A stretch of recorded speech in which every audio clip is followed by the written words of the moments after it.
Welcome viewer, I am Murugan S.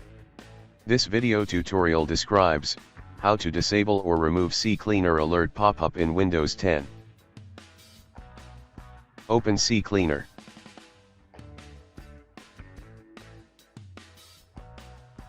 Click Options. Click Smart Cleaning. Uncheck Enable Smart Cleaning. Click Yes to continue.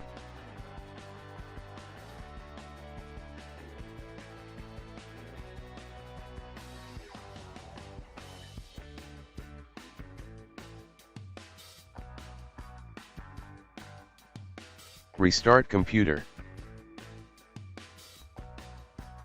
I hope this video tutorial helps to you.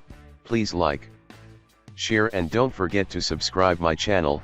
Thank you very much. See you next video.